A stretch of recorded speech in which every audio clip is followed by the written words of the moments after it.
যাদের মাথার চুল পড়ে যায়, চুল পড়া বন্ধ করতে পবিত্র কুরআনুল কারীমের ছোট্ট এই আয়াতটি তেলাওয়াত করে আপনি তেলের উপরে ফুঁক দিয়ে যদি আপনার মাথায় নিতে পারেন, আপনার চুলে লাগাইতে পারেন, তাহলে আমি গ্যারান্টি দিয়ে বলতে পারি, শিওর দিয়ে বলতে পারি, একটা পরীক্ষিত আমল যে আপনার চুল পড়া বন্ধ হয়ে যাবে ইনশাআল্লাহ।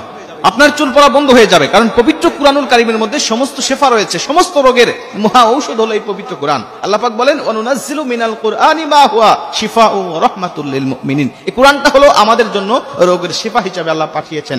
আপনার যদি চুল পড়ে, এটা হলো আপনার একটা রোগ, এই রোগটা পবিত্র কুরআন আপনাকে ভালো করবে, আপনাকে রোগ থেকে আপনাকে মুক্ত করবে। সম্মানিত ভাইরা আমার, এর কিছু বৈশিষ্ট্য রয়েছে, কিছু আমাদের নিয়ম আমাদের মেইনটেইন করতে হবে। প্রথমে আপনাকে আল্লাহর উপরে অগাধ বিশ্বাস রাখতে হবে যে আল্লাহ পাক আমাকে অবশ্যই এই রোগ থেকে পবিত্র কুরআনের উসিলায় আমাকে হেফাজত করবেন, আমাকে মুক্তি দিবেন।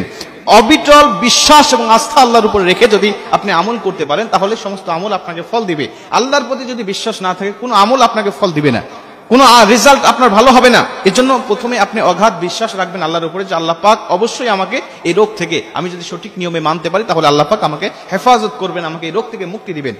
সম্মানিত ভাইরা আমার, আসেন এবার কি করবেন আপনি চুল পড়া থেকে বন্ধ করার জন্য? বিভিন্ন মুফাসসির বিভিন্ন মতামত দিয়েছেন। সবচেয়ে প্রসিদ্ধ যে মতামতটা সেটা হলো আপনি জৈতুনের তেল ব্যবহার করবেন। জৈতুনের তেল বাজার থেকে ক্রয় করবেন, যেটা মাথায় দেওয়ার, চুলে দেওয়ার জন্য যে জৈতুনের তেল, অলিভ অয়েল নামে আমরা যেটাকে চিনি, এই অলিভ অয়েলটা আপনি বাজার থেকে ক্রয় করবেন। এটা দুই ধরনের হয়, একটা হলো খাওয়া যায়, আরেকটা হলো মাথায় চুলে দেওয়া যায়।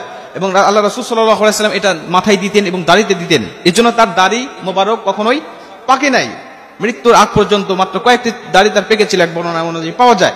এজন্য এটা আপনার মাথায় দিলে আপনার মাথার চুলও সহজে পাকবে না। সম্মানিত ভাইরা আমার, এজন্য এই জাইতুনের তেল আপনি বাজার থেকে ক্রয় করবেন, যেটা চুলে দেওয়া যায়। এটা আপনি ক্রয় করার পরে আপনি তখন এই আয়াতটা তেলাওয়াত করে আপনি ফুঁক দিবেন। তবে যারা জাইতুনের তেল ব্যবহার করেন না, অনেক মা বোনেরা আছেন যারা অন্যান্য ব্র্যান্ডের তেল ব্যবহার করেন, তারা অন্যান্য আপনার নিজেদের পছন্দ অনুযায়ী যেটা ব্যবহার করেন সেই তেলটা আপনারা নেবেন।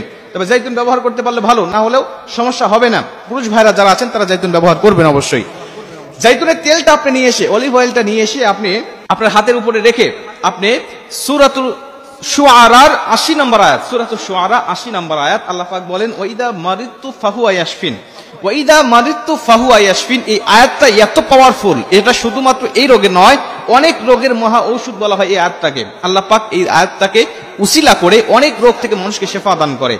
ওয়াইদা মারিতু ফাহুয়া ইয়াশফিন, এইটা এই আয়াতটা আপনি তেলাওয়াত করবেন। তবে এটা তেলাওয়াত করার আগে অবশ্যই আপনি আল্লাহর কাছে ইস্তেগফার পাঠ করে নেবেন এবং কয়েকবার দরুদ শরীফ পাঠ করে নেবেন। দরুদ ইব্রাহিম আপনি কমপক্ষে ৩ বার পাঠ করে নেবেন। ৩ বার পাঠ করার পরে আপনি ওয়াইদা মারিতু ফাহুয়া ইয়াশফিন ৭ বার পাঠ করবেন। একবার করে পাঠ করবেন, একটা করে ফুঁক দিবেন, একবার করে পাঠ করবেন, একবার করে ফুঁক দিয়ে ৭ বার আপনি এই তেলটা পাঠ করে ফুঁক দিয়ে আবারও কয়েকবার দরুদ শরীফ পাঠ করে নেবেন। এরপরে আপনি আল্লাহর উপরে ভরসা রেখে আপনার মাথায়, আপনার চুলে অথবা আপনার দাড়িতে আপনি এটা মাখবেন ইনশাআল্লাহ। আশা করা যায় যে আপনার চুল পড়া বন্ধ হয়ে যাবে ইনশাআল্লাহ।